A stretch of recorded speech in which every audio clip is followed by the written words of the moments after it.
فوراً سے پیشتر حج کیا جائے۔ ابھی کے کچھ کویسچن لے لیتے ہیں۔ بھائی نے فرمایا کہ کسی نے بیماری میں یہ منت مانی کہ اللہ تعالیٰ اگر مجھے شفا ہو گئی تو میں 1000 نفل پڑھوں گا۔ اگلے دن ارادہ بدلا اور کہا کہ 1000 نہیں بلکہ 2000 پڑھوں گا، کیا حکم شرع ہوگا؟ دیکھیں اس پہ 3000 نفل واجب ہو جائیں گے، کیونکہ ایک دفعہ جب آپ منت مان لیتے ہیں تو یہ کوئی سیاسی پالیسی نہیں ہے کہ آپ یو ٹرن مار لیں اور اس کو چینج کر لیں، ایسا نہیں ہوگا۔ 1000 جیسے آپ نے بولا لازم ہو گئے، اگلے دن 2000 کی منت مانی وہ بھی لازم ہو گئی، اب آپ کو 3000 ادا کرنے ہوں گے۔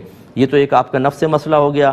میں یہ گزارش کرتا ہوں کہ اکثر میں نے سمجھایا ہے کہ اللہ تبارک و تعالیٰ کو بالکل انسان کی طرح معاذ اللہ یا اس کی کیفیات کا حامل نہ سمجھیں کہ ہم خدا نہ خواستہ، اس سے قطع نظر اب ایک بات کر رہا ہوں، آپ نے کسی سے کام کروانا ہے، امید ہے کہ شاید نہ کرے، تو آپ نے کہا میں تمہیں 5000 روپے دے دوں گا، کام کرو۔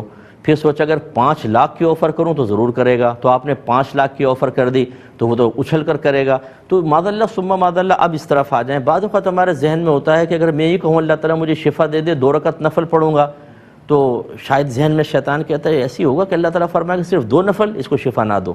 لیکن اگر ہم 1000 یا 2000 کا لفظ کہیں گے تو اللہ تعالیٰ بڑا متاثر ہو جائے گا اور فوراً ہمیں شفا دے دے گا۔ بھائی جان، اللہ تبارک و تعالیٰ اثر قبول کرنے سے پاک و صاف ہے۔